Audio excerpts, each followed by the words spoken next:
ESPN Radio 97.5, 92.5. Welcome into the bullpen. We're back. It's been, I think Cam and I were discussing, I think it's been a month since we've been on the air. A lot of Aggies, a lot of personal things going on, like Sean and I trying to suffer through that Texas-Ohio State game. But we're back today and excited to be here. We got Georgia Tech Clemson on the screen. Georgia Tech out to a nice lead, man. These Clemson Tigers, fraud watch? Not your older brothers, Not your Clemson older brothers, Tigers. Clemson Tigers. No. Yeah, man. I know it's on the road, but it's Georgia Tech. Like, I mean, all respect to Georgia Tech. They got a nice win early in the season against Colorado. Although we'll see we'll see. Thank you, Cam. That the laughter you heard there, that of Cam Smith.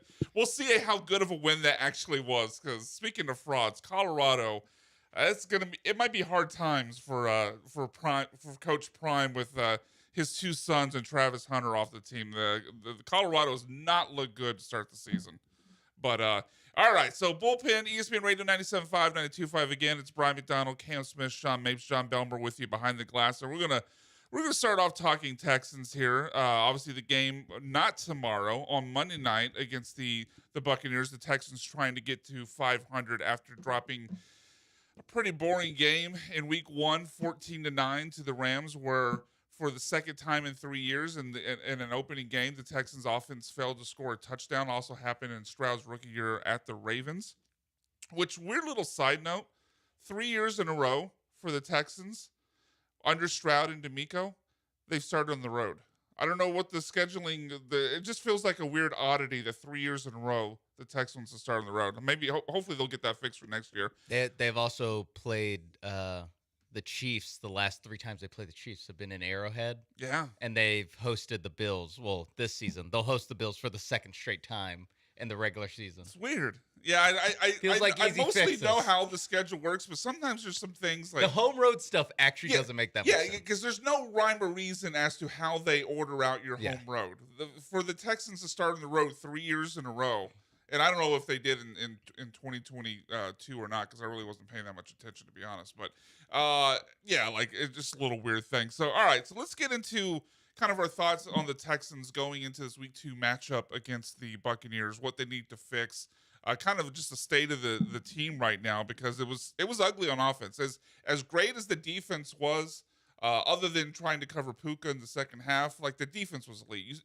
You allow 14 points, not to go with the, like, very cliche saying here, but you allow 14 points, you should win the game. Like, I mean, I don't know if it needs to be simplified more than that, but the Texans defense looked every bit the part of a Super Bowl caliber team, whereas the offense looked like it didn't belong on the field with like NFL caliber teams. Yes, 8 teams in Week 1 held their opponents to 14 points or less. The other 7 teams were victorious. The Texans, the only I one did with not the see loss. that stat. I'm not surprised. I mean, the worst offense in the league is still usually on like an annual basis, usually still scoring 17, 18 points per game. Yeah. So 14 is obviously well below that mark. So let's start off with the offensive line, because I think that's where most of the worry was coming into the season. Obviously, that's kind of what we all wanted to see, because they kind of addressed it, but I don't think they really addressed it to the liking of any of us. And it kind of played out that way. So the first place to me where it really showed up was the distances to go on third down. The offensive line, because it wasn't really opening up. I mean, Nick Chubb did average just over 4 yards per carry. It was like 13 carries for 60 yards. He was okay. But when you see the Texans offense, I think the idea that they tried to sell us going into the season was, we're going to improve the offensive line by getting rid of the guy that wasn't a culture fit, bringing guys that fit together, and we're going to really structure this offensive line that's the way that they can be physical and dominate the offensive line in the line of scrimmage. Yet they ranked 30th in Week 1 in the yards they needed to go for a first down on third down. Average was 10.7. 10.7 yards to go on third down to get a first. I was surprised that wasn't last, frankly. It was only, like I said, it was only 30th. And just once did they have less than 5 yards to go on third down the entire game. I mean, you're not going to win any game. Like, if we come back and see this stat in any future game, I'll tell you right now, they're going to lose that game. Yeah. Oh, yeah. Yeah. I mean, it's something where, like, it's not a surprise. Like, the offensive line we've been wringing our hands about it since I don't know, like week 6 last year. Like it's been like Probably week 3, that Vikings game. yeah, it's just been like crisis level for almost an entire year now, and they've, like you said, they have made changes, but really what they did was take on cast-offs from other bad offensive lines. Yeah. That Jake Andrews from the vaunted Patriots offensive line last year, Cam Robinson and Ed Ingram from the Minnesota Vikings line, who Minnesota decided we need to revamp our offensive line. So you're getting a bunch of cast-offs from bad offensive lines and hoping that just, the identity and just a bunch of soft factors can have them add up to more than the sum of their parts. And that didn't work week 1. And part of it was because Ed Ingram was out. That is like a factor. I hear what you're saying, and we had this conversation with Joe yesterday. Like, I'm willing to see what the offensive line they imagined, Yeah. which didn't take the field against the Rams. I'm willing to see what that looks like for 1 week before I cast any final judgment. Seems harsh off of 1 week, but I'm willing to see what it looks like. But we're talking about a guy that Minnesota decided we have to get better in the offensive line, and you suck, so get out of here. And he was like pressure rate allowed. He was right there. We talked about this 100 times. He was right there with Kenyon Green in the bottom 5 in the league in pressures allowed from an interior offensive line position. And Laken Tomlinson. Someone else I forgot to mention. Speaking of which, so I don't know if you guys saw this stat. I put it in the rundown. I think it was, I don't know if it's Pro Football Focus or someone else put out basically who was the blame for each pressure allowed on the Texans, either sack or pressure allowed. It was PFF. It was PFF. So right tackle was number 1. So that's Blake Fisher and Ariante Ursery, which I want to give a slight bit of a pass to Ursery because he thought he was playing left tackle, and then they switched him to right, then they switched him to left, and then they switched him back to right. Like it shouldn't have happened that way for a rookie going to his first game trying to slow down Byron Young and we've Jared seen Verse. that with the Texans the last couple of years. But it shouldn't all be the that way. Flip-flopping. I Yeah. know. I mean, obviously Titus Howard flip-flops a lot. And the next one was left guard at 25%, which, as you said, Sean, that's Lincoln Tomlinson. Mm-hmm. Like, so the idea of, well, we're going to get, tough guys who fit, our culture, and they're going to really physically establish the line of scrimmage. Like, okay, maybe he's just bad. Yeah. Maybe he's just bad. Like, just because you pluck him from the Chargers and put him on the Texans and let D'Amico yell at him in July, like, that's not going to make him a better offensive lineman. It's what I tell my students. 2 wrongs don't make a right.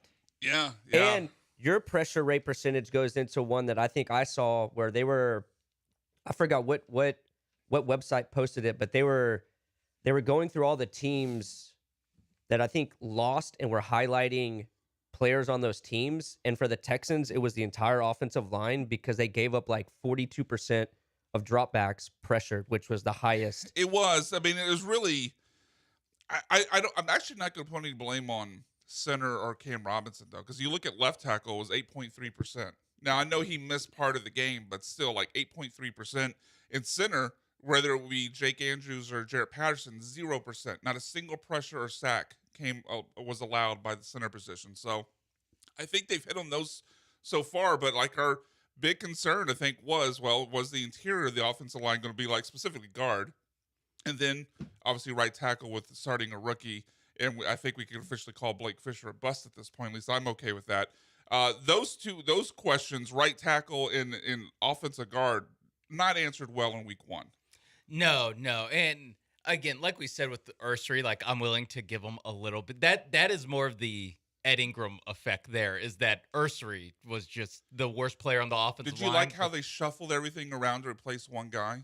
Instead of just, okay, Ed Ingram out, who's his backup? They shuffled 3 different positions. Yeah, to me that's a direct comment on what they think about Juice Scruggs. Probably.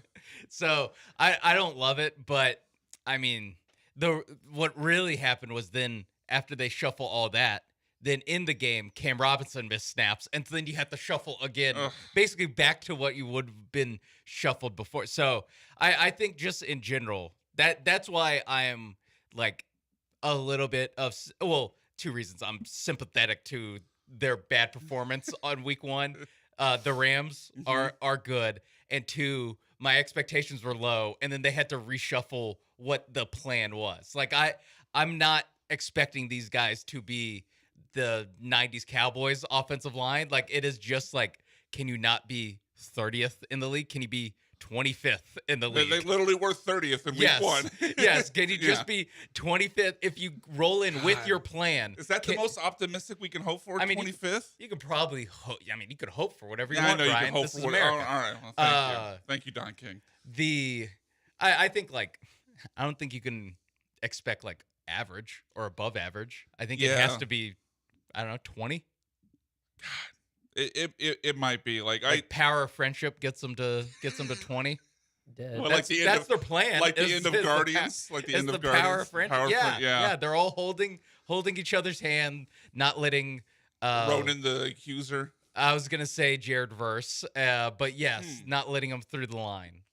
I just think it's one of those things where you already know that the O-line is in question, and you game plan all week for the Rams based on where those offensive linemen are going to play.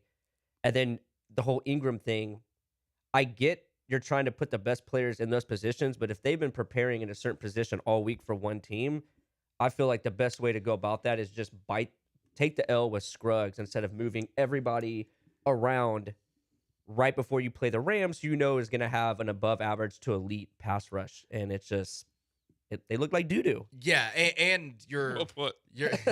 and you're also rolling out guys from the Minnesota Vikings who the Rams completely embarrassed the last time they took the field in a game that matters.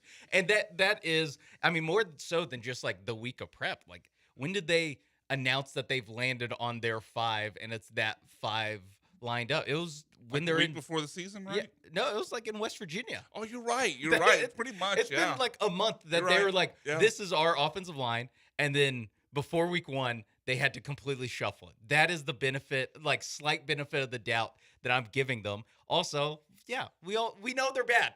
We knew they're bad. They took the field and they're bad. So if they're like absolutely trash and like they cannot win a game with these guys, that's when it becomes a real issue. But the line was bad last year, and they went 10-7, won the division. Like I just don't know if anyone's going to accept that as being good enough this year, and maybe that's an indictment upon expectations that are too high. But like if they basically just repeat last season, no one's going to be satisfied. And to that point, though, they also started the season with a healthy Nico, a healthy Stephon, a healthy Tank, a healthy Joe Mixon. They have none of that except for Nico. So yeah, there's more to get in here. This year's team, at least like on the skill positions, is worse than last year's team. Let's answer that. I've got a few more thoughts on the offensive line. Let's ask that question. Frankly, just to put it simply, does CJ Stroud have enough weapons around him to get the job done? That when the bullpen returns. ESPN Radio 97.5 and 92.5.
This is the Bullpen on ESPN 97.5 and 92.5. Live from the Veritex Community Bank Studios. Here are the producers of ESPN 97.5 and 92.5. ESPN Radio 97.5, 92.5. Welcome back into the Bullpen. Brian McDonald, joined by Sean Mapes, Cam Smith, John Belmer here. Glad to be with you here until 2 o'clock. We're watching along with the college football action. Alabama out to a decisive early lead, 21-0.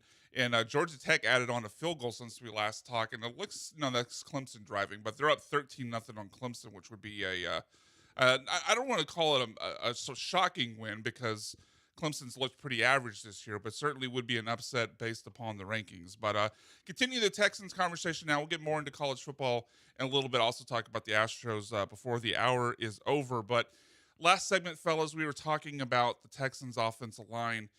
And, I mean, we've all heard this talking point with Nick Caserio in evaluating offensive linemen. Obviously, Kenyon Green was a massive failure. I think we're at the point now where we have to say Juice Scruggs and Blake Fisher most likely massive failures, both second-round picks. So you're talking about a swing and a miss on the 16th overall pick in the draft in Kenyon Green and 2 high second-round picks. And even though, again, it's 1 week, I'm not making an evaluation on Ariante Ursery in week 1, but he was pretty bad in week 1. Again, we'll allow that to play out. But as they go forward, if they go forward and the offensive line continues to play this poorly, I think we'll have to start having a conversation about Nick Caserio, because as wildly successful as he's been evaluating defensive backs, wide receivers, street free agents on the defensive line, I would say linebackers have been pretty successful too. Although maybe D'Amico is obviously aiding in some of that evaluation and who to bring in at those positions with his that being the specialty as far as his side of the ball. But if he continues to show he cannot draft or pick out offensive linemen, I think we're going to have the conversation, can Nick Caserio be considered a good GM if he can't get an offensive line in front of C.J. Stroud? And if we decide we land on no, then I think we have to have the conversation of should they look for another GM? I think you can still be considered a GM if you're not hitting every position. Well, you can be considered a GM, but can you be considered a good one? I think you can still be considered a good one. But I think at some point, Nick, and I don't know if other teams have done this, but I think at some point you have to realize your weakness. And is there not a way to obviously every team has scouts, but is there not a way to have somebody in that war room, that draft war room, that can help you evaluate and draft position coaches? Positions? Is there not an offensive line coaches? They're called the czar of offensive linemen. Yeah. Well, that's the other problem. The offensive line sucked last year, and they promoted from within. So, that might be a part of what you're talking about, Cam. Well, it is, but it's also kind of those days of how Andy Reid used to have terrible clock management, so he literally hired somebody to help him with nothing but clock management. It's like, can Nick just hire somebody that knows nothing but offensive line talent? O-line consigliere. Yes. Just offensive line ambassador, something. Whisper in his ear. Yeah. Tackle from Iowa. That's all he has to do. Yeah, no, I agree with Cam, where it's like I think you're allowed to have a weakness as a GM, and if you're good at draft, he still hasn't drafted a bad defensive back, or really a bad. Well, I guess John Mechie didn't work out, but there's obviously there's circumstances there. So and then the receivers too early to tell with the rookies, but even Xavier Hutchinson, the 7th round, he's still on the team 3 years later. No, he's nailed it pretty much Nico everywhere Collins, but offensive line. It's just, I guess it's obviously the biggest problem will be if you couldn't evaluate quarterbacks. That's not the case. We all feel C.J. Stroud's a good quarterback. They got that pick right. The only position. But it just feels like if he's incapable, and all the evidence so far says he's incapable. If he's incapable of drafting and finding offensive linemen, then this offense can never be, upper level. To me, it would just be the fall of Nick Caserio would happen when he stops being good at drafting the other positions. I think it's just until then, it's just a balancing act of he's gonna nail. When they draft a defensive back, you're like, all right, probably gonna be pretty good. We definitely assume that right now. When he drafts, really anyone on defense, you're like, ooh, probably pretty good. This is when he goes out and makes these moves, you believe him. When in any other position group other than offensive line. So I think it's when he goes through a cold streak of drafting busts on defense, then the kind of teetering act of, is this going to work? Because as they, age as a group and have CJ Stroud on his next contract, when they have Nico Collins already on his next contract, when you have Will Anderson on his next contract, Stingley, Laster, are you going to pay both of them? Then you have to start drafting better all over the place, because you can't have the Daniil Hunters of the world, because that pay slot would just go to Will Anderson essentially. So you need to backfill with drafting talent. That's where the kind of Jenga tower of like using all your skill points in the video game at being good at all this other stuff and not offensive line. Okay. That's when it comes back to bite you, when you can't do all the other stuff good anymore. So I think, first off, thank you for that analogy. That is, as someone who plays RPGs, that makes sense. Like maybe he's putting too many points on strength and not enough on awareness. Like a little more well-rounded. Maybe agility, maybe he needs to spend a few more points. Needs to go ahead and traverse the open world and take out some lower level people so he can build up his attribute points. Thank you for that, Sean. But you hit on something that I had a thought about yesterday. I didn't get a chance to put it on the rundown, but let's get into it. Like you mentioned, obviously, they've already paid Stingley. They've already paid Jalen Petrie, although his contract much lower. They're going to be paying Will Anderson $45 million a year, probably somewhere around there. After what we saw Micah Parsons get, other guys that came up for contracts at the position, you're going to be paying C.J. Stroud $55 to $60 million per year, and you're going to have other guys come up, along the way, Kamari Lassiter and a few others. Like, I don't know if Caserio is incapable of drafting offensive linemen, and you're now hampered by the salary cap restrictions because you're having to pay guys like Will Anderson and C.J. Stroud, I don't know how they fix the offensive line. Yeah. That's kind of because if you're going to have to be, as you said, you're going to be in a spot where, well, instead of backfilling roster needs with free agents that make decent money, that luxury is going to not be completely gone, but nearly gone once you're paying Stingley top of the market, Will Anderson top of the market, C.J. Stroud top of the market. So if you can't backfill what you need on the offensive line, like spending $10 million on Cam Robinson, but you're having to rely on drafting them, and we've seen with Blake Fisher, Juice Scruggs, Kenyon Green, he can't draft offensive linemen. Like, where does the fix come from? I guess that's my concern with. It's a problem in 2028. Oh, man. Will Anderson and Stroud are getting paid this upcoming offseason. Yeah, and then the contract will kick in 2020. We'll see. We'll see. Be a problem in 2028. It's when they lose their jobs. Like, I hear you. Like, Caserio, as long as he hits on the other positions, he's probably going to be fine. But we saw, like, Bobby Slowick had a great rookie year with C.J. Stroud. He has one down year. His ass hit the bricks, even though he was friends with D'Amico, reportedly. Like, that was D'Amico's hire. That was his boy that he coached with in San Francisco. And then who was he replaced with? He was replaced with Nick Haley, the Caserio's guy. And the internal promotion after Chris Strasser. Popovich, yeah. Popovich, where did he coach before? New England also? New England also. It feels like Caserio has more pull in the room than D'Amico does. But couldn't that be used against him, though? Because you're right, Caserio did have pull in this round of coaching decisions. All the D'Amico guys didn't work. Let's hire Caserio guys. Let's say the offensive line is crap, though. We hate Caley, we hate Popovich, and he can't draft offensive linemen like it.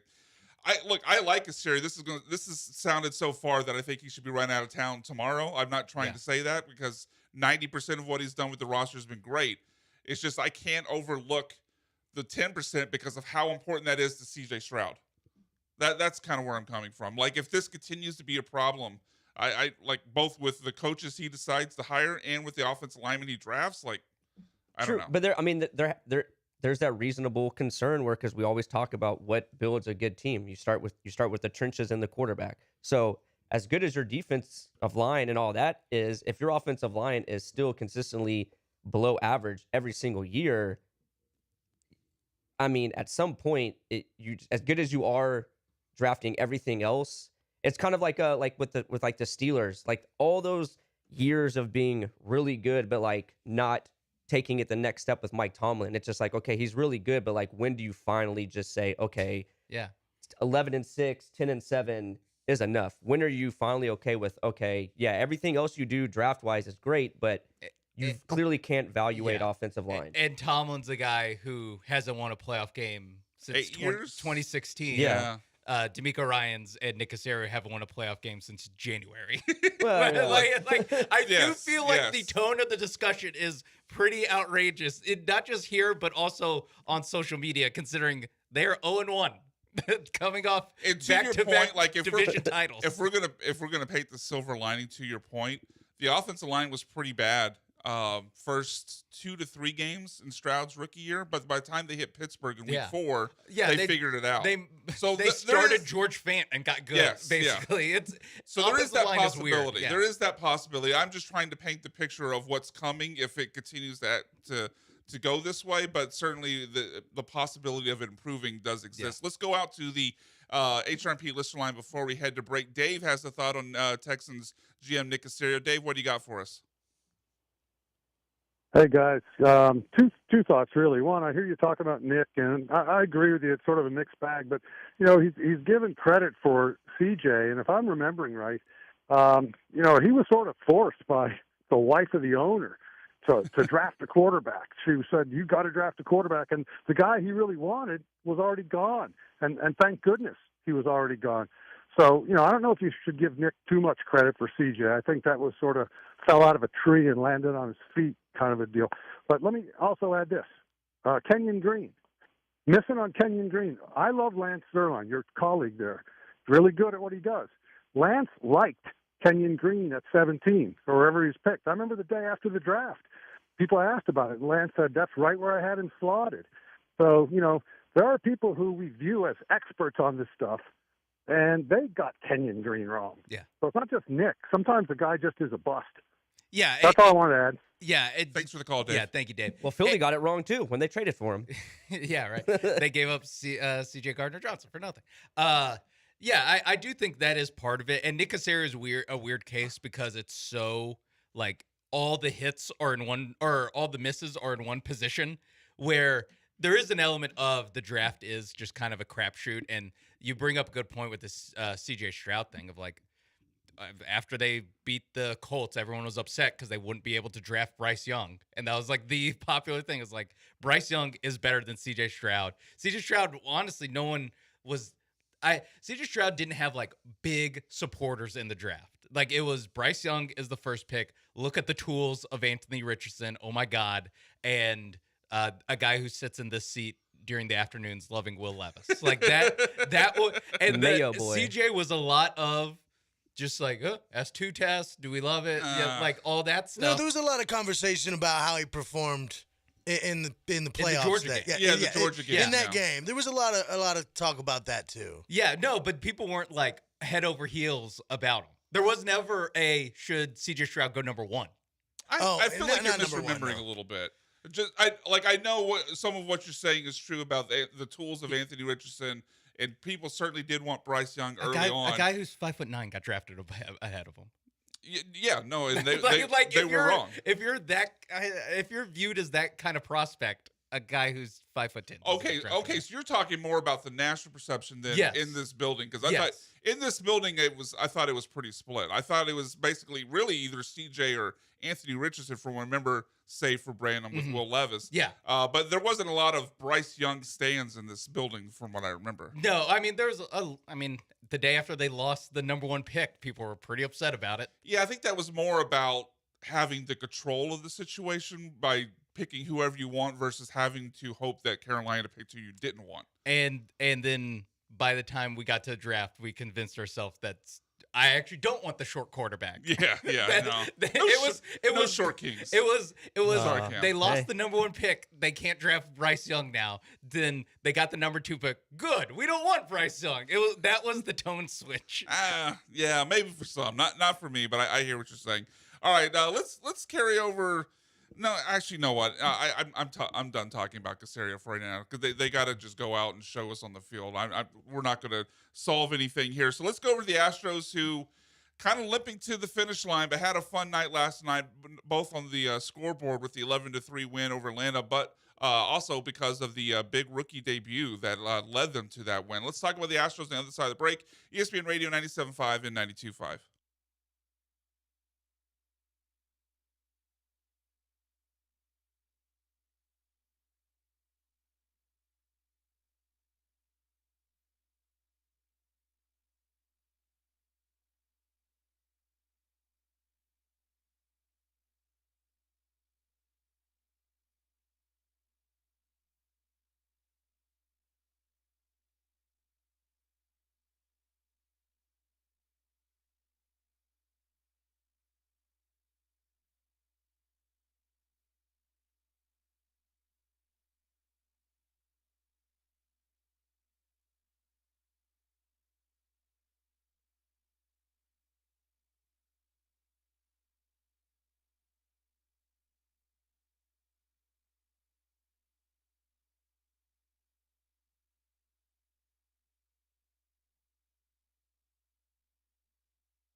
Oh, did you? Let's go. How about that? First First pitch big swing. league at bat. Let's take it to the house. Is that a spark?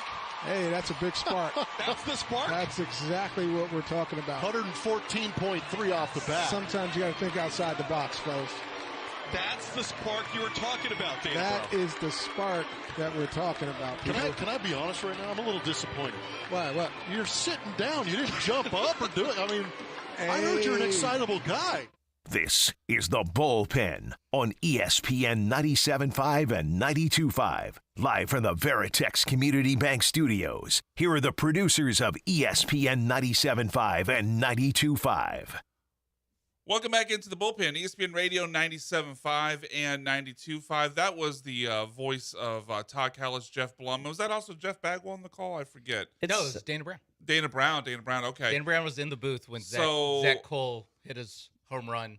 And That is a pretty good moment. So thanks to the Shin for that audio, Sports City Home Network. immediately took a victory. The reason I thought it was Bagwell, because one of the things Bagwell does that drives me crazy is he constantly talks over Todd Callis during a call. Just like let him make the call and then jump in. And yeah, like Johnny pointed out before the show, is like he never even said home run. It's like, well, yeah, because they kept jumping all over him. Like, let the man get his call out, and then because I mean. The call they would want that call. I guess they're gonna have to go to the radio call if they want to preserve like that moment in Astros history. Yes, because you can't. The one on TV was unusable. If Zach Cole turns out to be someone who we played the audio of his first homer, it would have to be the radio broadcast. But yeah, Dana Brown just couldn't wait to start victory lapping the. Hey, sometimes who called that one? Sometimes it's got to be unconventional. People giving me bleep about him only playing 15 games. Who's got two thumbs and got that call up right? This guy. Guess who knows outfielders? Right here, mother. A team depleted by injuries also Well, helps. you know. So yeah. Don't rain on our parade here, Cam. I'm not What are you raining on doing? y'all's parade. Don't rain on Dana I'm Brown's raining. Don't I rain think on I'm Dana. raining on Dana's Okay, parade. all right. Yeah. You know what? That's actually fair. I'll give y'all umbrellas. Okay, not thank him. you, thank you. You're Yeah, welcome. just I give can us. stand under your umbrella. Yeah. Just give us a Ella. warning. Ella. All right, before we get into the Astros, we have Lamont on the line, wants to join in the conversation about Texans GM Nick Caserio. We'll get back to the Astros in a second, but Lamont, what do you got for us on Nick Caserio? Hey, happy Saturday, fellas. Thank you. I want to talk about Nick Caserio and the Texans in the terms of I'm wondering if this is the product of the division right now. In other words, if Nick Caserio, say for instance, Nick Caserio was in the NFC North, where it's almost like a nuclear arms race up there. It's really going down up there. But, you're down here in the AFC South, you can have I almost said a cuss word. You can have a underperforming, less than average offensive line, and so you feel that you can get away with some. In other words, what I'm trying to say is the fact that this division is so pathetic right now that this dude feels like he can get away with some things right there. And I'm not making excuses for him at all because I think that you should be kind of playing above the division. And what I mean by that is you probably need to be looking at like the Chiefs. You probably need to look at like the Ravens and Buffalo, even though we beat Buffalo a few times, one time. I just really wonder that we're in a sorry division right now, so we feel like only thing we need to do is get by this division and everything else, figure itself out. And that's all I have, fellas. All right, well, thank you for the call, Lamont. I hear what he's saying because Yeah. the urgency would ramp up if the division was more competitive. If you put them in any other AFC division, like they're not winning their division. We wouldn't be able to say, well, they won the division 2 years in a row. We wouldn't be able to say that in the West. We wouldn't be able to see that in the North or not in the East either. Central. No, not well. Back in my day, no. But like to his like. So I hear that argument. Like he's absolutely right. I think the urgency would pick up if he was in a tougher division. But I don't really get the feeling that Nick Caserio is operated that way. Like think about not this offseason, but the offseason before, how aggressive he was, adding Daniil Hunter, adding Danico Autry, adding Azeez Al-Shaair, adding Stephon Diggs, Joe Mixon, constantly constantly trading up in the draft. Like Nick, look, the moves haven't worked, especially in the offensive line, but Caserio, I think, is operating with urgency. Yeah, no, I think it's more like, I mean, I'll hand up Lamont.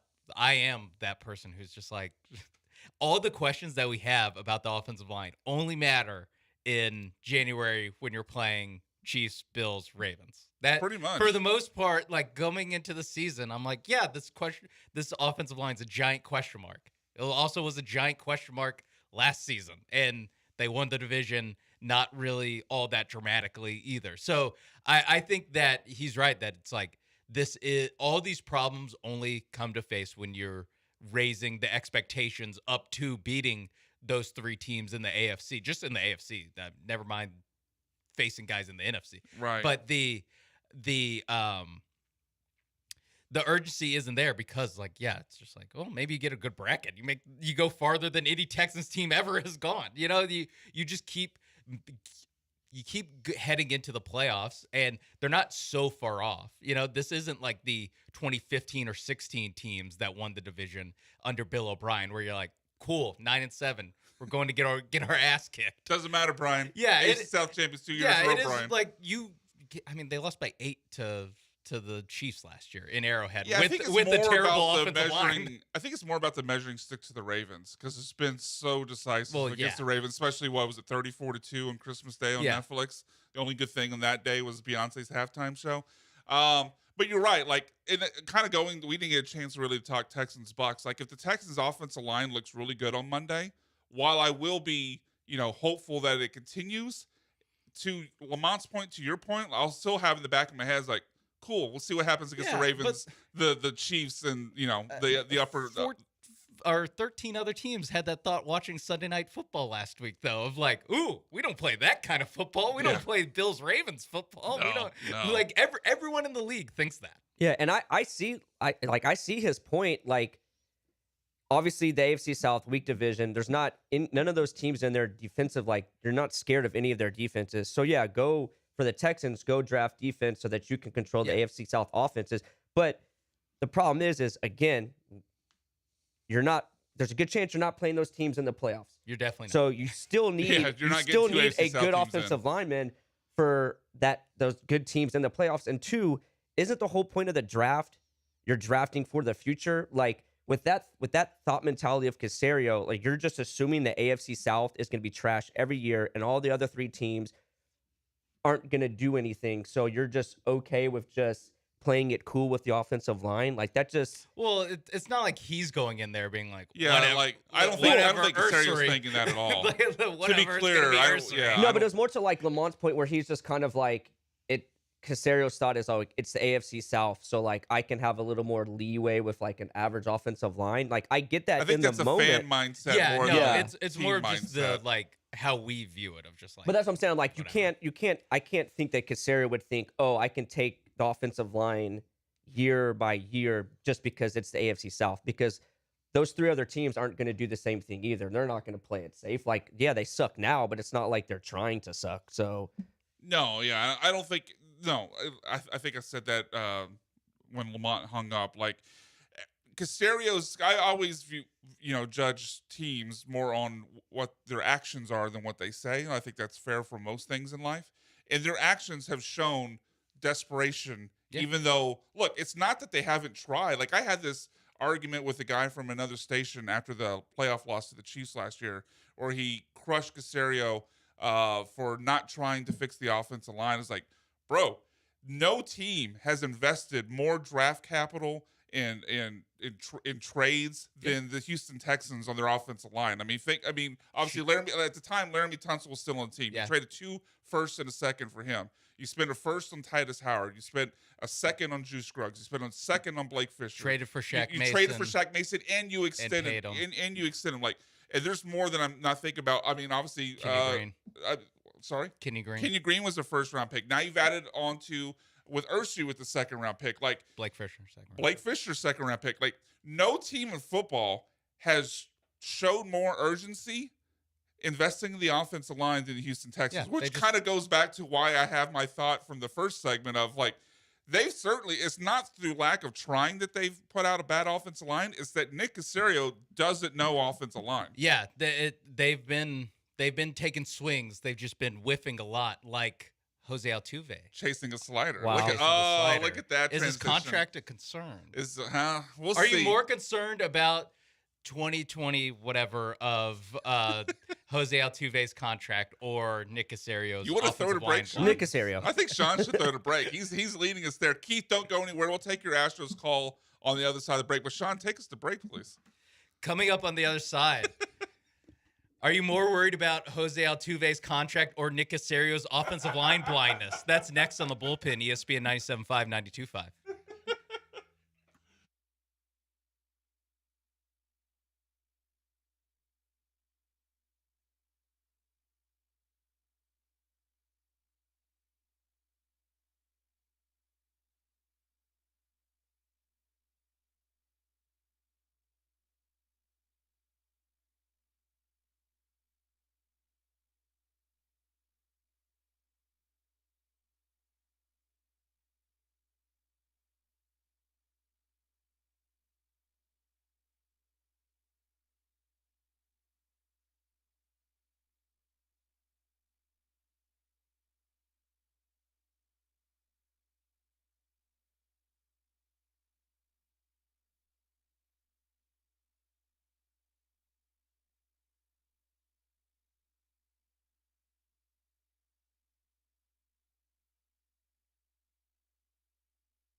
This is the Bullpen on ESPN 97.5 and 92.5. Live from the Veritex Community Bank Studios. Here are the producers of ESPN 97.5 and 92.5.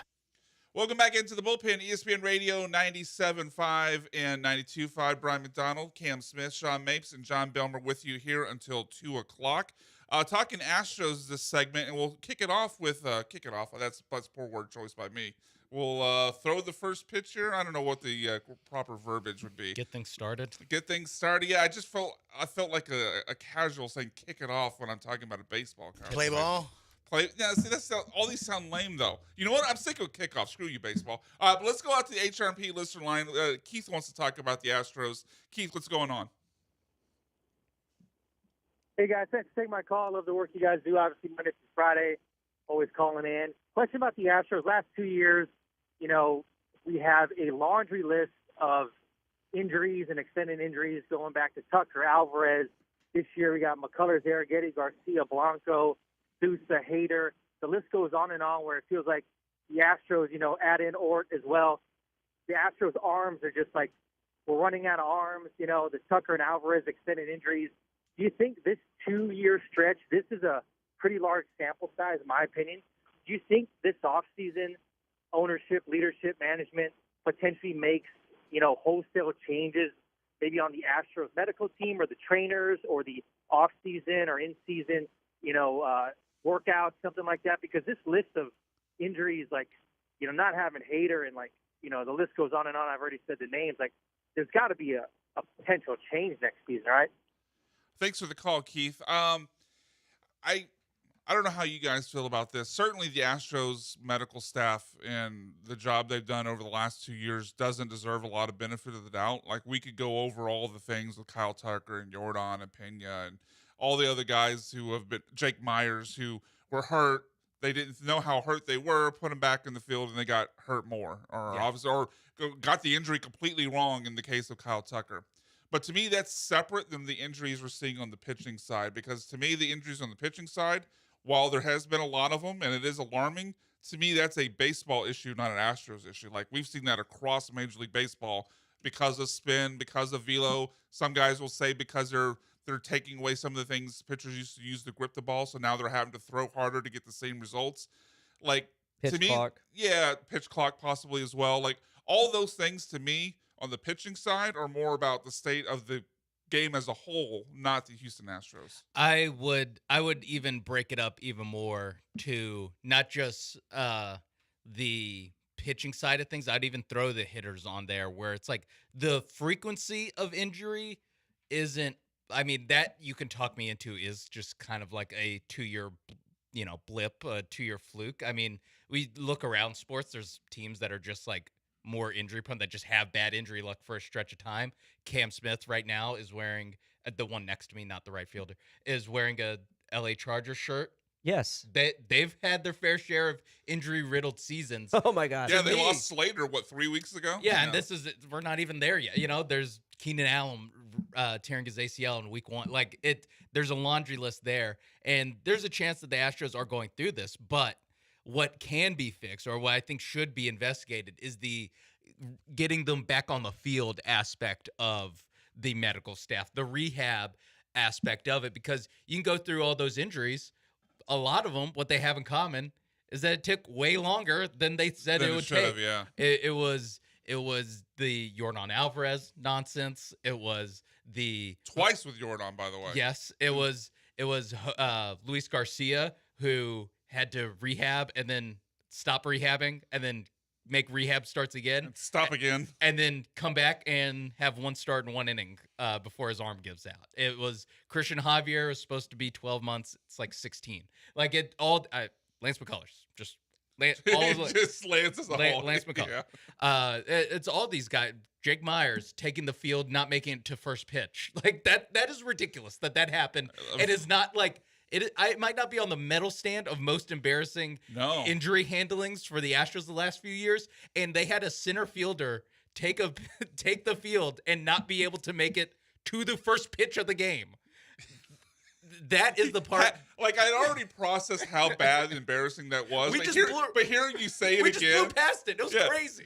We talked about got hurt. Kyle Tucker for 3 months. We didn't talk about this. He got hurt in that Dodgers series, like the very beginning of July. They held him out, I think, for like one series, 3 games, and they ran his ass out in the field. And like you said, he got out to center field and just collapsed. Like just can't do it. How in the process of this could no one look at it was like, he ain't right.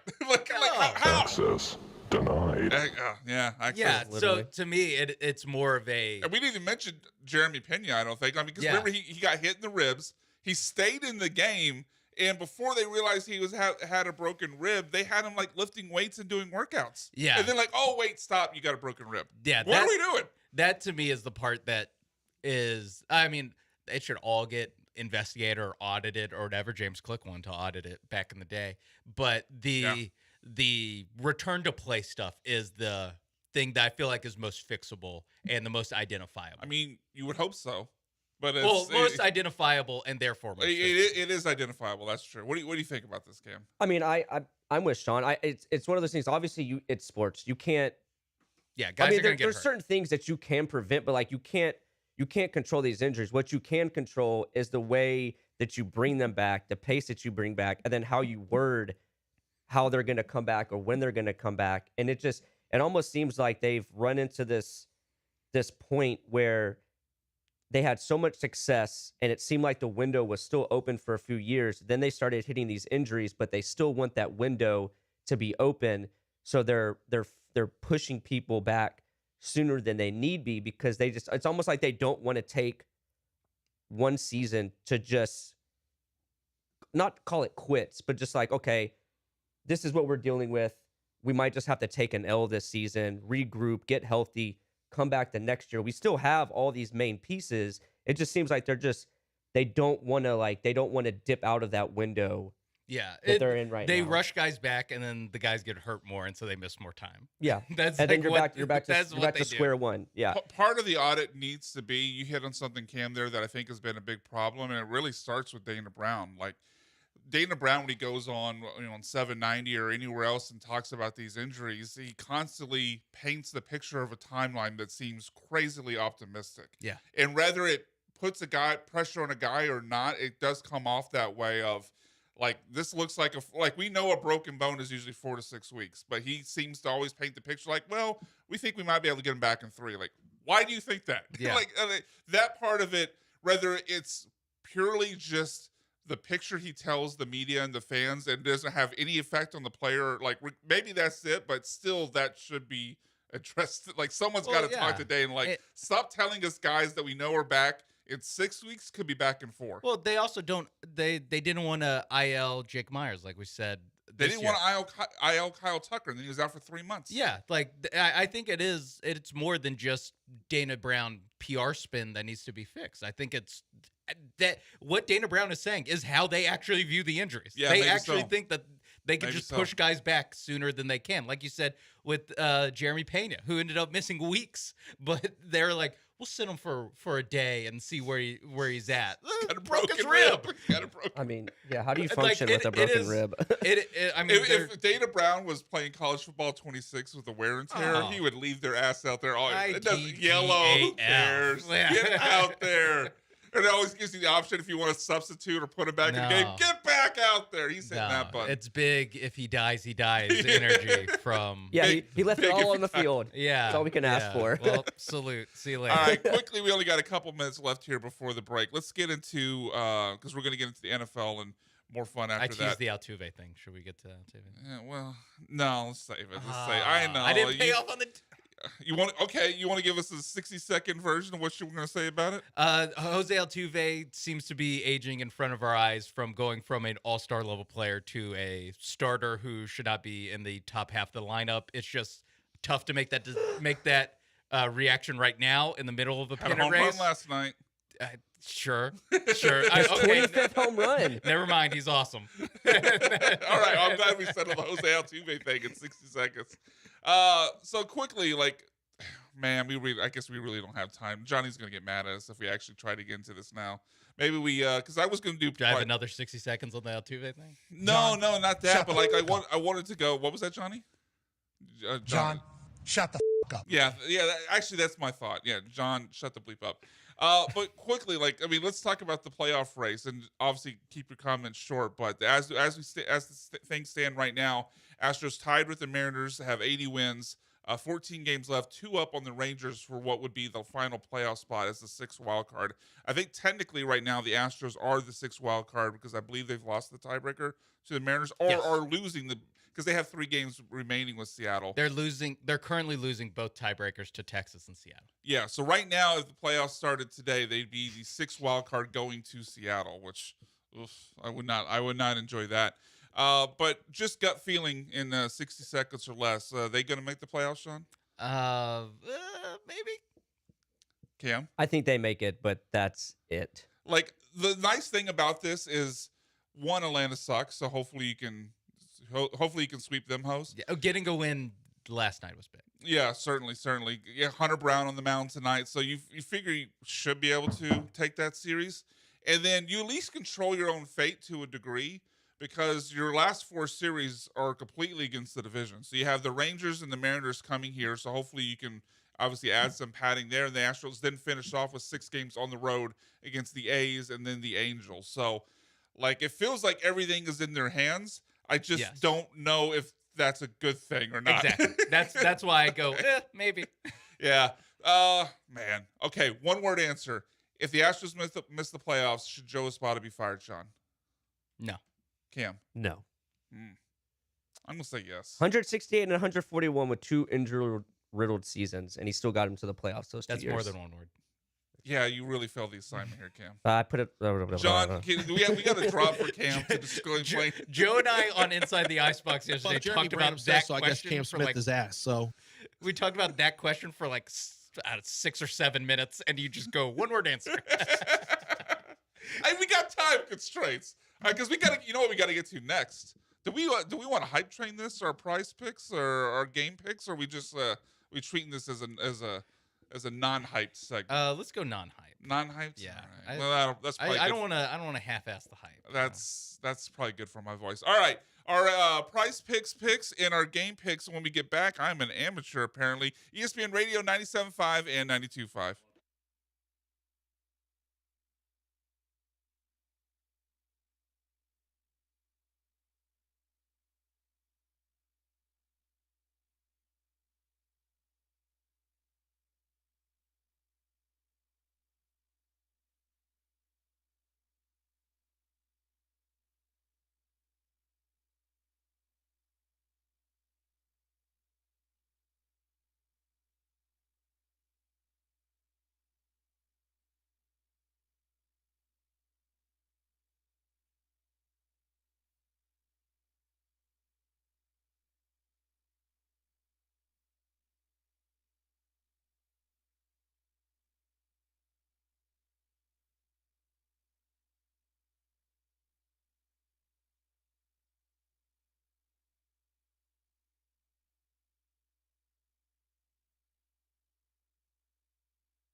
Welcome in hour number 2 of the Bullpen, ESPN Radio 97.5 and 92.5. Brian McDonald, Cam Smith, Sean Mapes, and John Belmer here with you for another hour. Quick programming note, Aggies football is off next week, so we will have a show again next week. Same time slot, 12 to 2 here on these very airwaves. We're going to push the Astros conversation to the side for now because, guys, we haven't had a chance to talk much NFL or college football today, and I really want to get into our thoughts on going into week 2 or in week, I guess, 4 of college football season, and also we got to get into our prize picks, our daily fantasy picks, and Cam's got some games for us to pick from the NFL as well. So let's start with our prize picks. Let's each give, I guess, 2 plays here for the DFS, whether it be prize picks. Where Sean, you have a what's your promo code? Mapes. Promo code Mapes. Yeah. What sort of bonus are you getting for that? $50 in lineups when you play your first $5 lineup. There you go. So whether you want to play it there or anywhere else, these are some picks that we like. Sean, since you are speaking for prize picks, why don't you go ahead and give us your pick first? All right, I'll give my first guy, AJ Brown, Philadelphia Eagles wide receiver. One catch. One target, no less. One catch, one target yesterday's game. This is a little bit of squeaky wheel gets the oil of if you're the Eagles, let's not make this a thing. Let's just not make this a thing. Let's force feed them and let's really get them going. So did I ever say it's you didn't say what the line was. 71 and a half receiving yards. I was interested if you're going to go there or receptions. So the receptions number, I have to go I'm guessing it's probably 5.5. Receptions, it's 5.5. Yes, it is 5.5. The targets is 7.5. Those are 8 targets is a 6 good amount. Because AJ's not as good as, even when he's great, he's not usually a high catch guy. It's more that he catches big plays down the field. So the yardage is usually more that. So I think you played the right side of that there with the yardage. But hopefully I don't ruin one of you guys' picks. But the other guy, I think that squeaky wheel gets the grease sort of conversation also could apply to this week could be Nico Collins. I don't know if he's yapping behind the scenes saying "Give me the ball," but after having 3 catches for 25 yards, I think they're going to get him the ball. And the difference is, I know AJ Brown's. Yes. When he's not reading books on the sideline, he's very yapping. passive aggressively doing something. So. All right, Cam, what's your first price pick? Mine is my guy Derrick Henry over a half rushing or receiving your touchdown. guy. He's on all my fantasy teams. Okay. So what is the line again? I talked over you there. I'm surprised it's this low. It's only a half for a rushing or receiving touchdown. Well, that's usually pretty standard, but you're right. Like Derrick Henry, some guys will get the 1.5. Yeah, it feels like Derrick Henry should be that guy. Yeah, but there'll be somewhere it's like rushing and receiving combined, or like passing or rushing. But the fact that it's only a half for either a rushing or receiving is. There's no way I can pass up on that. Since they're playing the Browns. They're playing the Browns. That feels like a lock. That's a good pick there. So far I'm aboard with both of your guys' picks. My first pick, Garrett Wilson. His line for the game against the Bills is 60.5 yards. He was like 75 yards last week, and let's be honest. I know Justin Fields isn't a high volume thrower, but they're going to have to pass against the Bills because they're probably going to be trailing. And where else is he going to go with the football? Like, they don't have a loaded wide receiver room with 6 guys he could go to. Like, Garrett Wilson is going to get a 30% or more target volume. So I think 60.5 yards is low for Garrett Wilson. I like that too, especially because Justin Fields looked really good, but I think he has the capability to throw more than what he did, but they had so much success running the ball, which they did not do at all last year, that they didn't really need Justin Fields to open it up. But I think that he can get Garrett Wilson to that point. All right, Sean, your next one? Yeah, my next one, I have 2 that are kind of like the same. I'll pander a little bit to the guy sitting next to me. Amarion Hampton on Monday night. More 56.5 rushing yards. I think this Raiders defense was viewed as one of the worst in the league, and then they got to play Mac Jones and the New England. I'm sorry, Drake May and the New England Patriots. Was that was an intentional shot? 100% intentional. And now they're viewed as like, hey, this defense has. I do it against not the Patriots. I think that I also think that the Chargers will just go up in this game and then run the ball Did you say more. it was 56.5? Yeah, for yeah, Mariota. I like that number. Cam, what's your next one? Yeah, I like that one too, especially since he got the touches in that first game, but Justin was having so Yeah. much success throwing it that And the Chiefs are a good defense. Yeah. Mine is Aaron Rodgers over 226.5 passing yards against Seattle. 226. He had 244 against the DK Metcalf Jets. revenge game. There we go. That factors in here, maybe. Maybe Yeah. they pass the ball a little bit more, try to get DK to work. And I mean, I don't know how comparable Seattle to the Jets defense is. I mean, the Jets seem like they always have a pretty decent defense. So if he can drop almost 250 on the Jets, I think he can drop 227 on Seattle, especially since that run game did not look good. I think I'm with you, but Aaron Rodgers, post the last time he won the MVP award, does seem to live like in the 220 passing world. Like that. So still waiting on the 300-yard pass. Yeah, it feels like we're going to be sweating. I think you're right on that, but I think we're going to be sweating that one out till like the last second. Yeah. It could be the case. So my next one, I'm actually going to stick with the same game that you just mentioned there, Cam, with the Jets and the Steelers. Give me more than 67.5 receiving yards for Jackson Smith and Jigba. Like I say, kind of same conversation with Garrett Wilson, where he's the only guy there from the receiving end. I think this is a situation where he's going to get the mass, like an overwhelming target percentage because there's not a lot of competition there for targets. Plus, they're on the road. They're probably going to be trailing or having to keep pace with the Steelers. And, I mean, Jackson Smith and Jigba was, I think, 112, 115, maybe 120 yards last week. He's definitely over 100. So this line of 67.5 feels pretty light.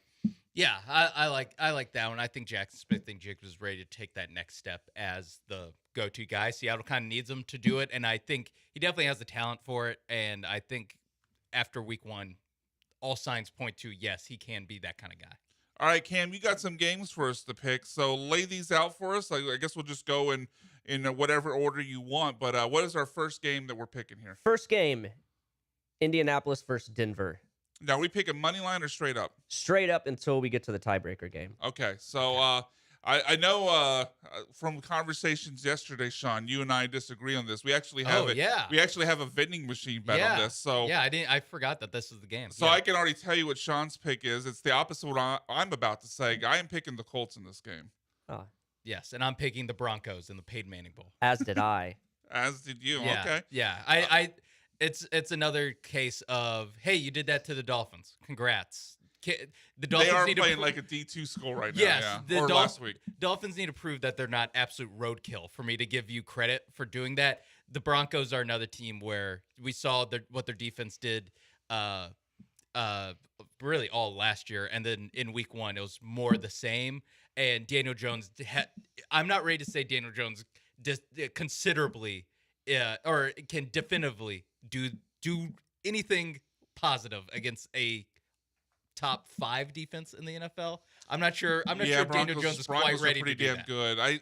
My only pushback, as I said yesterday, so we don't have to get too far into, is like Bo Nix also played like ass. So like this could be like a 17-13 type game. It could be. He did, but I think it's more likely that Jones regresses than Bo Nix has back-to-back bad games. There's more crappy games on Daniel Jones's ledger than there is 100%. John, quickly, what is your pick in this game?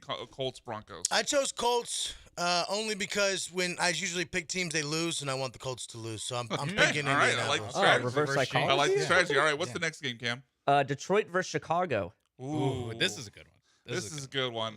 I hate using this as logic in a game, but I just feel like the Lions are going to be pissed, and they're at home. They got it. They're a team that has aspirations of being a Super Bowl contender, and Caleb Williams sucks is the other part of it.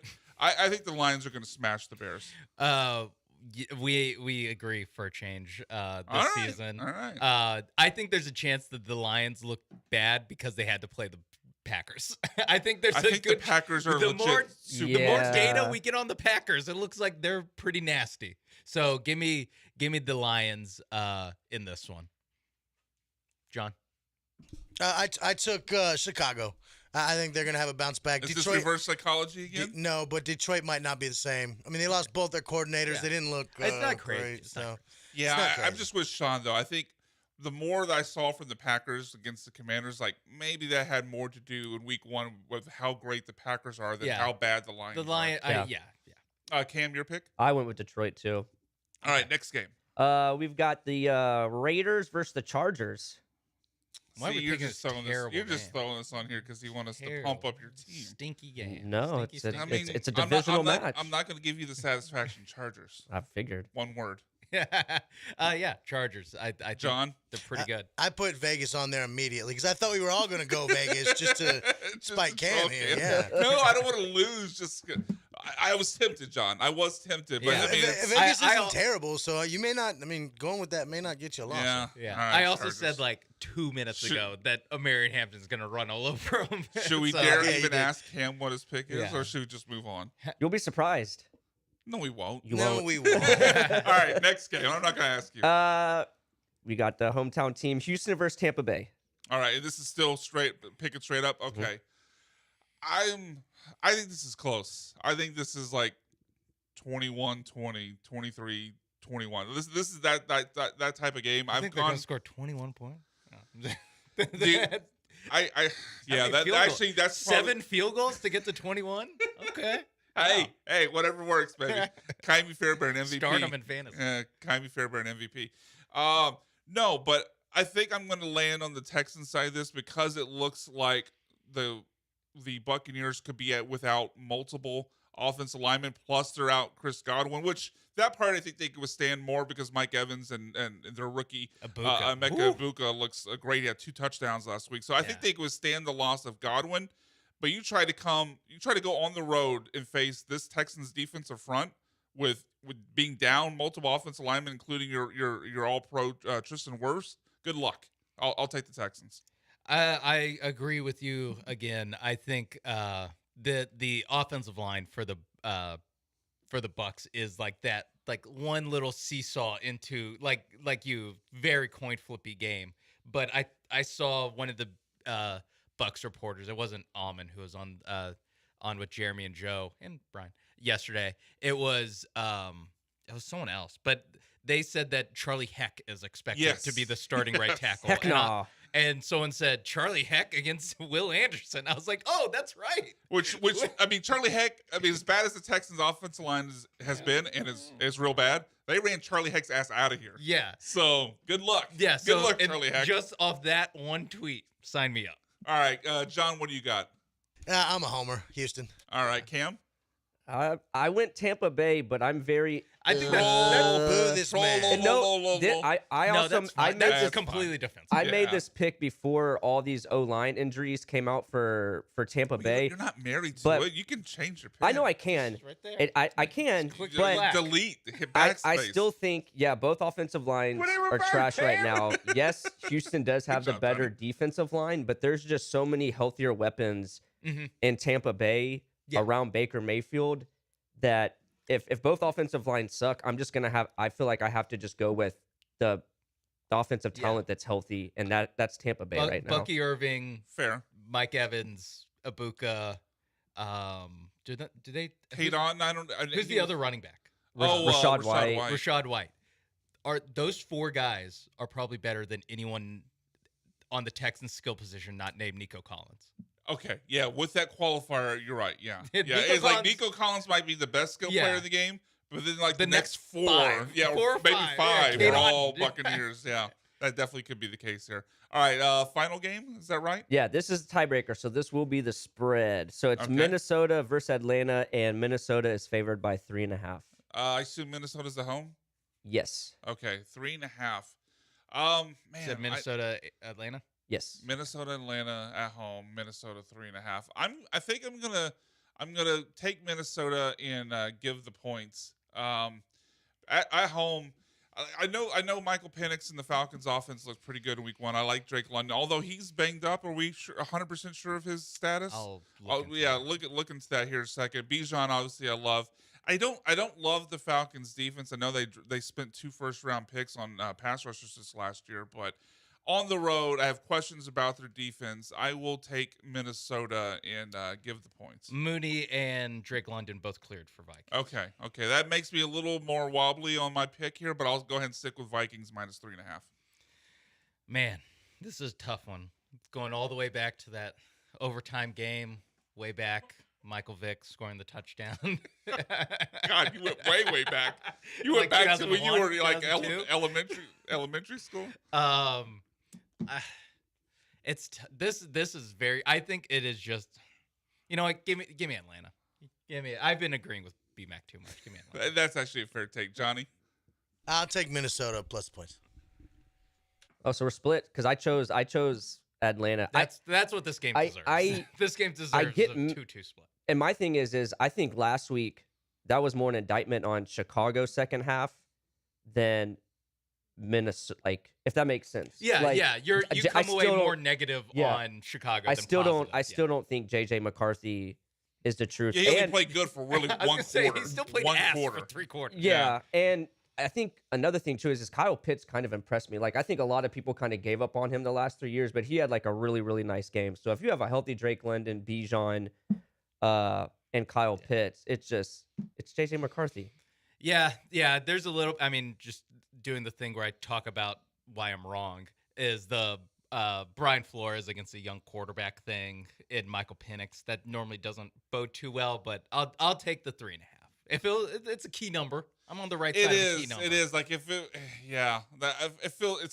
like it's right on the like edge. Atlanta every game loses loses or wins by a field goal. So. It definitely feels like it's right on the edge. All right, that'll do it for our prize picks and our game picks. We'll be doing that every week. On the other side of the break, we get into some other NFL and college football, including who impressed you most in week 1 of the NFL season. That when the Bullpen returns, ESPN Radio 97.5 and 92.5.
This is the Bullpen on ESPN 97.5 and 92.5. Live from the Veritex Community Bank Studios. Here are the producers of ESPN 97.5 and 92.5. Welcome back in, ESPN Radio 97.5 and 92.5. The Bullpen here with you for another 40 minutes. Brian McDonald, Cam Smith, John Belmer, and Sean Mapes here with you until 2 o'clock. Nice music choice there coming back there, Johnny. Skilo, did you take that from my quick start page, or do you also have that? You asked me to put it in one time for a bit, and then I just stuck with it, and I like it. Yeah, so.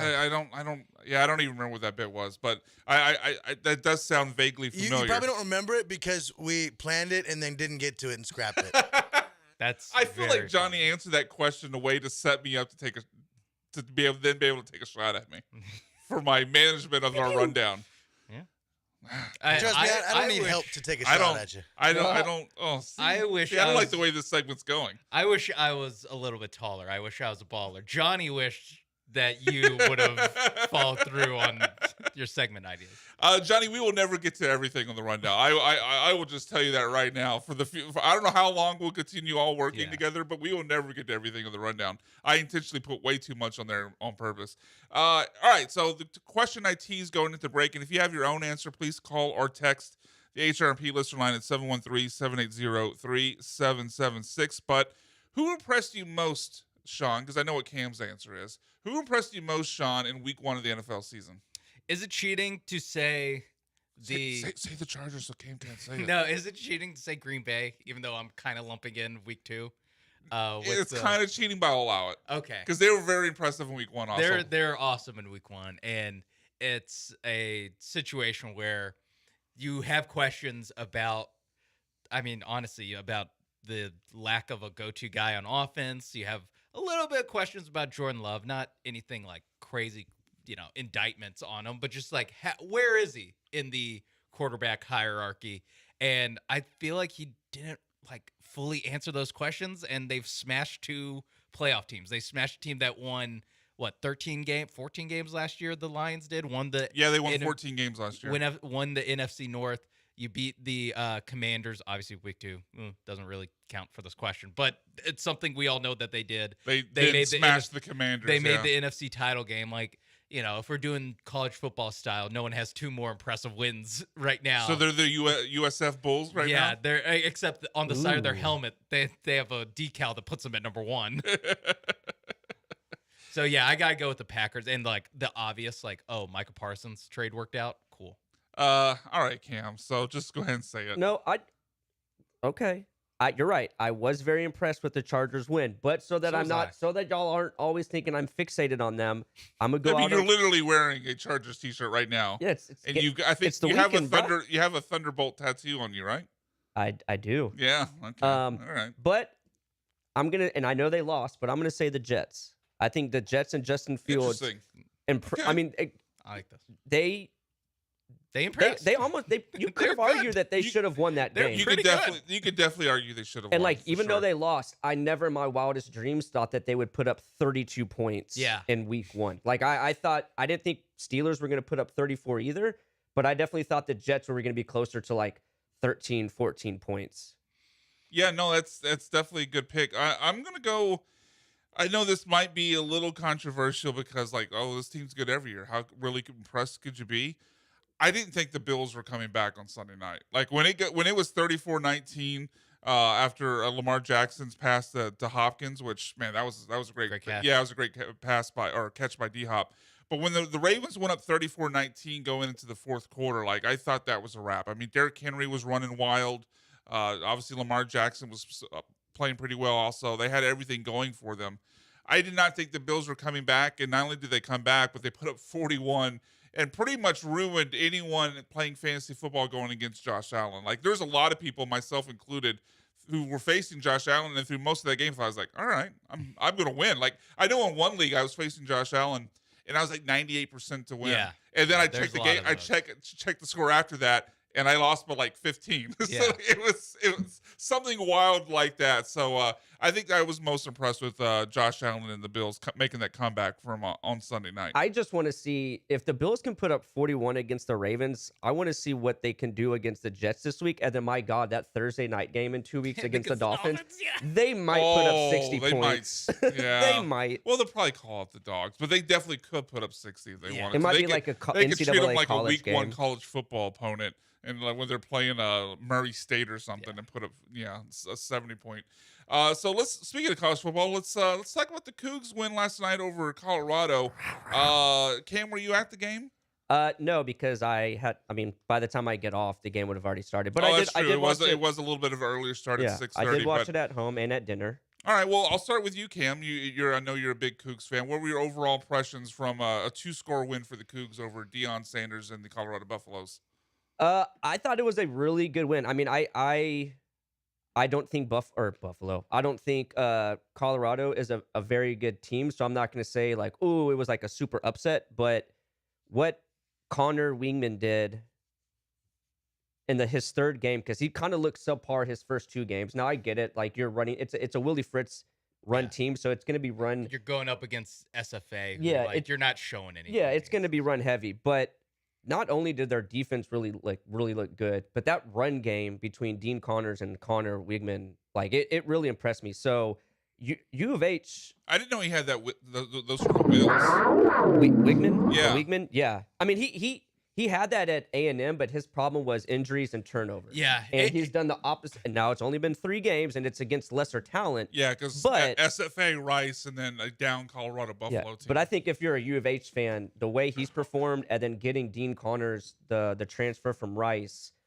what they've done the first 3 games, I think U of H should be really excited for this. This team. I mean, Wigman also just like physically looks better than he did in College Station. Like just, I obviously he got chased down, but like the 20-something yard run that he had in the first half of that game, like that, it looked like a guy who can run the Willie Fritz offense and do all you need to do, because you don't really have that many questions of whether he can pass the bar, throwing the football that this offense needs, what they're asking of him. Like, you know, we all saw Chris last year. Like, you don't really need to throw that ball to win some games with this Willie Fritz team. So yeah, I was impressed by Wigman. I think that's the they found a quarterback. Yeah, and they needed that, because I think one of the craziest stats I saw they flashed on the game was that U of H set a record for the most games in a row without going over 400 yards, which was 22 games.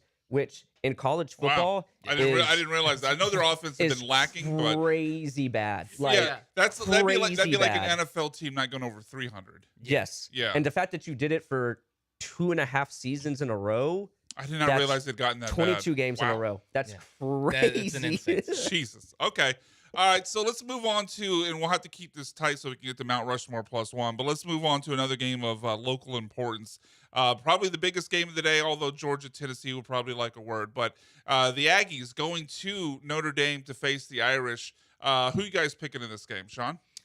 I'll go Notre Dame, but I think it's a really interesting matchup, and something that we talked about yesterday is that I'm not sure if it will be a replay of last year's game, that it's going to be so low scoring. I think that there's at least a chance that this revamped A&M offense, or especially the A&M wide receiver core, can move the ball a little bit more against the Irish. You saw Miami do that, and Miami took a big step back from where they were talent-wise last year, with losing obviously Cam Ward and some of those receivers they had to reshuffle. So I think that it's a Notre Dame defense that is very good. I think it'll be tough for them to run the ball, but I think the passing should be something to watch. That if Marcel Reed can move the ball through the air, watch out for the Aggies. Yeah, I think that's fair. That's really to where the game hinges upon for me. Like, if Marcel Reed is more than just a runner, which against good competition last year he was not, you're right. That might have been more of an indictment on the Aggies receivers than it was on him, and he was a freshman last year, so you also have to allow for the natural growth of a young quarterback. But I'm still picking the Irish. I was impressed with C.J. Carr, what C.J. Carr did in weirdly, their only game so far this season, because they played week 1 and then took a bye because an opponent fell through that they had scheduled. But I was impressed what he did, even a loss to Miami. Plus, obviously home team, and the Irish defense is pretty nasty. So I will take Notre Dame to win. Cam? Yeah, I'm gonna go A&M on this one. I think they're a little healthier this year than when they played Notre Dame previously. Marcel Reed's look really nice, and they brought back like all of their running backs from last year. Like they have like 3 senior running backs on the this Irish team. have Jeremiah Love. That's true. And what Price? Price, I think, is the name of their back. Yeah, like those guys are both pretty nasty. But I think A&M's receivers too, especially Concepcion, who's supposed to be. Yeah, he's good. He's going to be like an early round draft pick apparently. So I like A&M in this one. All right, that'll do it for our college football segment. Make sure if you can't be in front of a TV tonight for Aggies versus the Irish, the game will be on these very airwaves. So make sure you check that out. Pregame starting at what, 6:30, Cam? Pregame is at 5. Oh, that's Kickoff right. is They did. 6. Yeah, I forgot they always do the hour-long pregame. All right. So again, if you can't watch Aggies versus Irish on TV, make sure you tune in tonight on ESPN 97.5 because we'll have that game for you right here on these very airwaves. But coming up next, man, it's been so long since we've done this. I got so many lists built up, but we'll see what I go with. Mount Rushmore +1 is next. Don't go anywhere. ESPN Radio 97.5 and 92.5.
Welcome in, Houston, to the best part of your weekend. Welcome into Mount Rushmore +1 here in the bullpen. Brian McDonald, Cam Smith, Sean Mapes, John Belmer with you here until 2 o'clock. Man, it feels good to say that.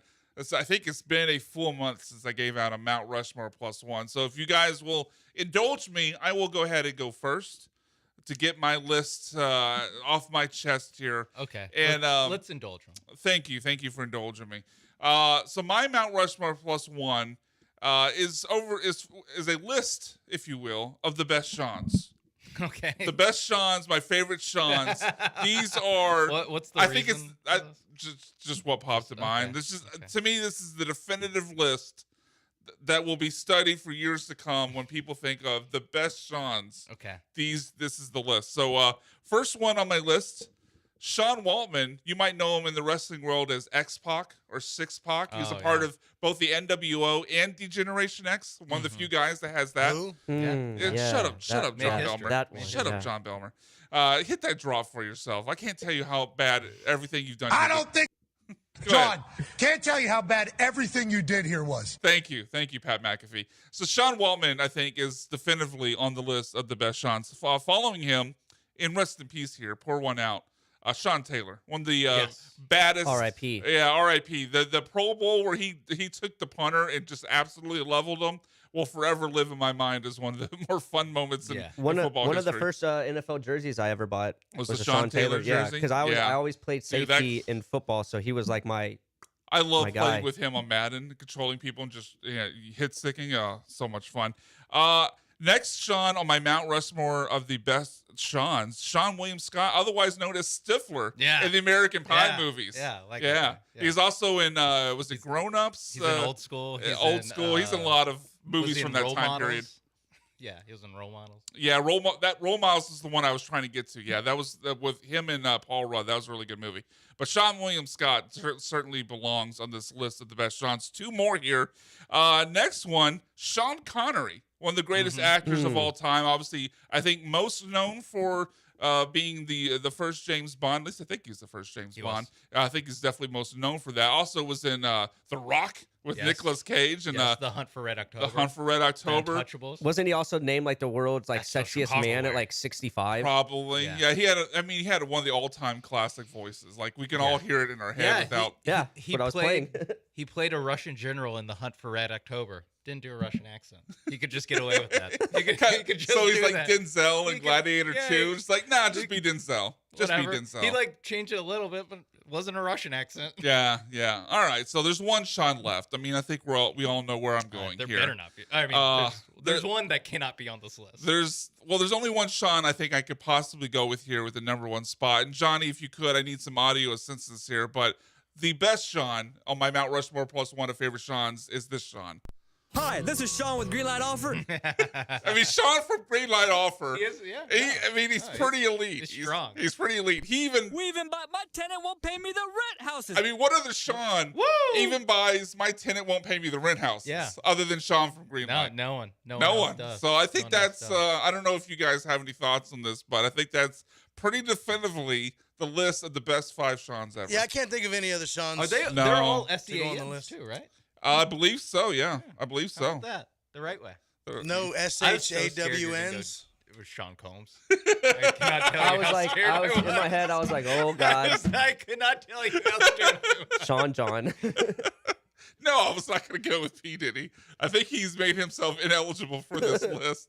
Cam, you're Mount Rushmore plus 1, sir. So I know in months past I did things that I've heard students say. Yes. But Yes. That's a good recently I have observed students and parents doing outrageous things.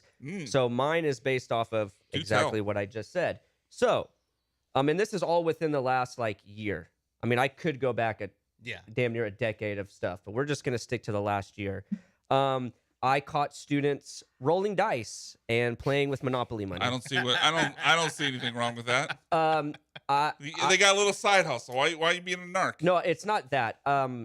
It's the fact that they were rolling dice, but I had to step in and show them how it's like actually like done. Like if you show the proper technique for like blowing on the dice and technically you can turn it into a math lesson. So like what probability? Yes, and stuff like that. Yeah. Or how to count the little the numbers. I took a probability class in college, and literally like they used dice as one of the examples. See, yeah, great way to interact with the children. Upon dismissal, after the child had already gotten in the car and the car's pulling away, I'm looking out across the parking lot, and what do I see? The child is climbing through the sunroof. Oh, nice. Did they make it onto the top of the car? Half their body.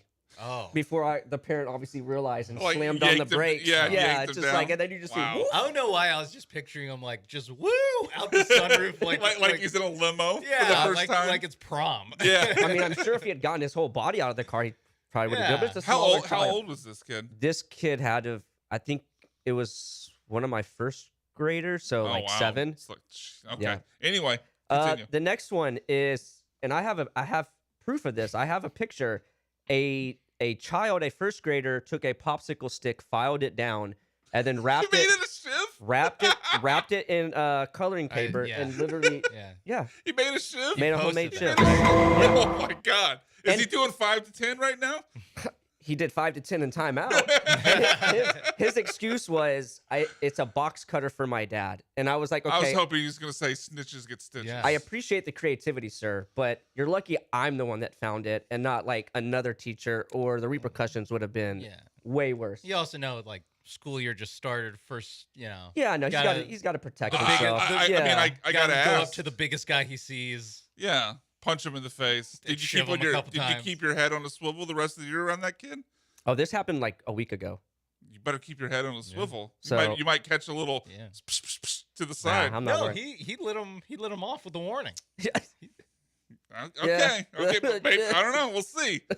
That the kid next gets one. an A, by the way. Huh? That kid gets an A in class, by the way. Yeah. Every week, I'm not catching a stab. A for effort and creativity, but that's about it. The next one is a parent, and I don't know what this parent was thinking, but this father showed up in a just raggedy red, oversized shirt. That's not the issue. The problem is the design on it was a noose, and underneath the noose, I kid you not, it said "well hung." Oh. And I'm just like, okay. What are we doing All here? right, Cam, What are we doing wait, here? so what context was he wearing the shirt, or did you see him wearing? Was this like shirt? school drop off? No, another Parent-teacher teacher conferences? another teacher texted me the picture of the dad because I had to leave early, and she was like, "Did you see what the dad that picked up this student was wearing?" And I was like, "No, I left early that day." And they were like, showed me the picture, and I was just kind of like, "Oh." Can I okay. sidetrack this for a quick second nice here? shirt. Sure. Because jinx for you guys. So my daughter is 4. She's in pre-K right now, and so when I dropped her off, one of the teacher's assistants in a room is usually there to take her into the school. The lady's really nice, so I'm not really concerned about it, but I'm just curious from your perspective as a teacher, like, is this okay?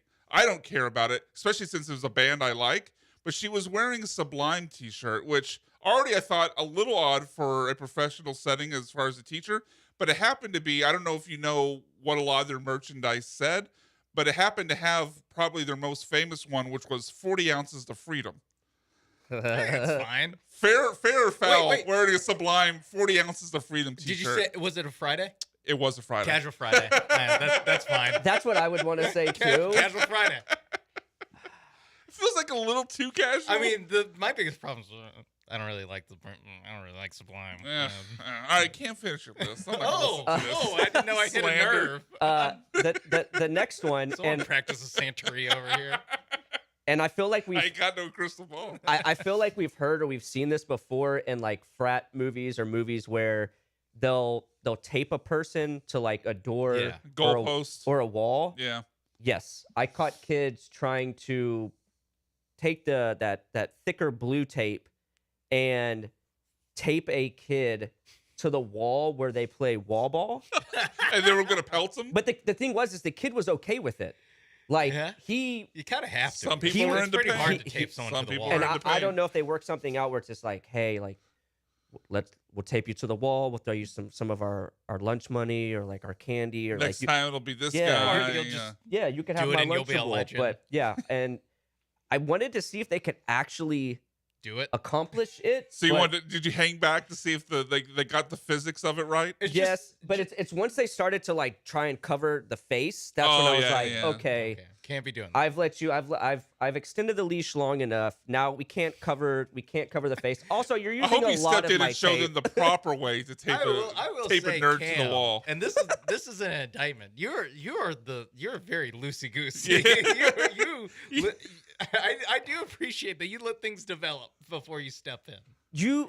Because what I've learned is like teaching is you can't be like their friend, but there's also so many like restraints on kids and so many like areas of their life that sometimes it's almost like a natural consequence. You let that leash go a little bit, and then like you let him make the shiv, but then you take it away. well, like the shiv. If I knew that what he was doing that to begin with, I would have never Yeah, let I him. know, But I like know. the taping thing, it's their free time. Like I knew this kid wasn't gonna get like hurt. Like let them have a little fun. yeah, you got to let them have a little bit of fun and let them learn Yeah. like Mr. lessons Smith is on very their lax. life. Can't all No, be but that's also iPad time. there's also classroom stuff. So in the classroom, I'm way more like dad voice firm because this is where you're getting your academics in. Now, if it's like recess, free time, that sort of stuff, yeah, I hang back Shiv a all you little want. bit. But yeah, Shiv it up. if you want to shiv somebody at home, that's your business, just not at Yeah. school. All right, we got to be quick with this, Bashan. What is your main event, Mapes? Main event this. Mount Rushmore +1 of annoying things about football. Mm. We wait for 8 months and then you watch a couple weeks and there's like little parts where you're Sure. like, oh yeah, forgot about how much I hate players wearing yellow gloves or cleats. Yeah, It do. Yeah, feels like there's a It messes flag with on you. every play, and that's one of the little things that irk you. When your team starts 0-1, that sucks. It really sucks when your favorite team starts Been 0-1. there. Yeah. Both of mine. Yeah, just not fun. No, it's not fun. Not fun at all. Another annoying thing about waiting for about football is having to be waiting all day for Sunday night. That's very annoying. I feel like that you just did an NBC promo there. All day for Sunday night. Damn, it's messed up. Thank you, Carrie. So your Monday nights must be worse because you don't have football to watch right during the day. Next, offsetting penalties. Oh, good one. There's one in the Cougs game. There's nothing more frustrating. This one is the one that irks me the most so far. Like if I like a not waiting all day for let's bring it to the Texas Ohio State game where it looked like they had a safety. We're like, yeah, like, oh no, hands to the face. Like, come on, man. Yeah. Well, I also think that if there's a difference in the penalty yardage, that you should take the net yardage. Yes. So if one side commits a 5-yard, the other side commits a 15-yard, but there should be a 10-yard penalty somewhere in there. There's levels to the severity, but they just wash it clean. I hate that. Last night's U of H game, there was an offsetting penalty on a face mask that a Colorado defender was doing to Connor Wegman, and then Wigman also got called for intentional grounding. But he was intentional grounding because he was getting face masks. Yeah. That should not be offsetting. I agree with that. Offsetting penalties suck. And then last thing, most annoying thing about football season being back, owning either Xavier Worthy or Jaden Reed in fantasy football. I'm so far through 2 weeks, I've started a wide receiver that's gotten me 0.0 yards. Oh, you started Worthy week 1 Yes. and Reed week 2. Jaden Reed. Well, Reed had a touchdown right before he got hurt, though, right? He did. It was called back due to holding, Oh, and then he broke his collarbone. That's right. Oh my God. I not agonize him. Come on, but there was a decision to make of whether to start him. I was like, yeah, let's do it. Why not, Jaden Reed? No, I'm interested to see what wide receiver gets hurt this next week. Yeah, well, let's see who I start. Yeah, Keyshawn Boutte might be bad for you. Let me know. I'll make sure to avoid him. All right, we got to get out. We got to leave a few minutes here to end the show with the worst people in sports this week and what we love from sports this week. That when the Bullpen returns, ESPN Radio 97.5 and 92.5.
This is The Bullpen on ESPN 97.5 and 92.5. Live from the Veritex Community Bank Studios. Here are the producers of ESPN 97.5 and 92.5. All right, one final segment today here in the bullpen. Brian McDonald, Cam Smith, Sean Mapes, and John Belmer with you here for about 5 more minutes. And we'll be back next week with the Aggies having an off week. So we'll finish the show now like we do every week with our worst people in sports this week and what we love from sports this week. My worst person in sports this week, and we'll have some audio of this person's explanation. But one of the AP voters, guys, I don't know if you saw this, Haley Sawyer, so she's been taking some heat after she submitted a kind of an interesting ballot for her AP Top 25 for Week 3. We all remember that, Florida lost to South Florida this last week. Well, do we? Yeah. Well, so in her Week 2 ballot, Sawyer had Florida 16, and then after the Gators lost to USF, she moved Florida up to 14 while not having USF ranked at all. And this is not her only weird move. She also had a Week 2 poll where she had Kansas State ahead of Iowa State, despite Iowa State winning that game in Week 1 that happened in Ireland. Also had some weird things with Oklahoma, Clemson, and Alabama. And it led to this piece of audio you're about to hear right now of her trying to explain herself. But as far as what my votes are and what my process is, I wake up early in the morning after covering a game late in the night before. Don't want to go too much into my progress or process or logic, but I will say I appreciate everybody's interaction on social media and all of your feedback. There's tons of people that vote on the AP poll, and it's not a perfect system, but all right, cut her off, Johnny, cut her off. I love that she starts with, well, I work a game at night, then I have to get up early in the morning. So, basically her excuse is what? I don't have the time, or I'm too tired. Well, what do the other AP voters do? Yeah. And then they're like, well, a lot of people vote on this. And she would go on to say, well, it doesn't really matter. Well, I get that it's not technically a part of what the committee. The voices. It's not technically a part. But take it easy. But when the college football playoff ranking starts coming out, the difference between it and the AP poll is maybe a spot or two here or there. Yeah, or it's used as you could say it doesn't matter, and technically you're right, but it's used as a template. People would go lose their mind if a team is ranked number 1 in the AP, and then the college football playoff came out and they had them ranked 6th. Yeah, there's normally one team or one or two teams that they differ on, but for the most part, it is just a if she and then the 26 or 20 to 25 is also just at that point they're probably mailing it in. But look, if you can't take the job seriously, don't do it. And going a step further, we really shouldn't have the AP poll anymore at all. We really shouldn't have a poll that matters until October is my heart stance. But Cam, who is your worst person in sports this week? Mine's not so much a worst person, just a worst moment. I feel really bad for Austin Eckler. I like we talked about earlier, that could be basically the end of his career. And it just sucks that it's an Achilles tear on a non-contact injury. He was everyone in the world knew it was Achilles right away, right? Yeah, I mean, he went down. He was 5 feet away from the ball. Nobody was even guarding him and pop. So that sucks. Sean, your worst person? Brian Callahan, coach of the Titans. We don't have to play the sound. Just all you have to know is that he pretty definitively post-game, when asked why he didn't challenge a play, was like, well, 1 elbow doesn't equal 2 feet. Wrong. Don't know ball. Oh yeah. That's it doesn't give me a lot of faith that the Titans are going to turn things around when he literally doesn't know. Yeah. And then he tried to backtrack. Yeah. All right. So what we love from sports this week, let's stop swimming with the anger sharks and get into the sea of tranquility. Johnny, I'll just introduce it. Saban talking about the disrespect to Derrick Henry. Is it the fat people in their mom's basements? No, it's not that one. I don't even know which Cleveland Browns guy said that, but if they had to practice every day against this guy, I guarantee you they'd be the first one says, I ain't tackling his ass every day. I guarantee it. It was an LSU guy. Shit on the media, but when it comes down to it. It was LSU guy. Dump that. LSU guy. How many games they beat us when he played? All right. Well, that was interesting there. Sean, your worst person in sports this week. Thing I love. Sorry, thing we loved. Yeah, I got thrown off not there. with the Anchor Sharks Yeah, anymore. we're done with the Anchor Sharks. The CW lineup today at 2:00 you have Chicago PD. At 3:00 Chicago PD. 4:00 college football Saturday countdown. At 4:30 you have a ranked matchup: South Florida at Miami. At 8:00 you have bull riding.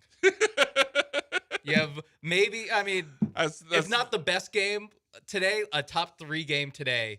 Sandwiched between reruns of Chicago PD and some bull riding. Cam, super quickly, 5 seconds. I think I'm going to say U of H being 3-0, but actually my current school, Tarleton State, is 3-0. So shout out to those Texans. Okay, stop talking. Yeah, All right, for Sean, cut off their mics. For Sean, for Cam, for John Belmer behind the glass, I am Brian McDonald. Thank you. Join us next week. Have a great weekend, Houston.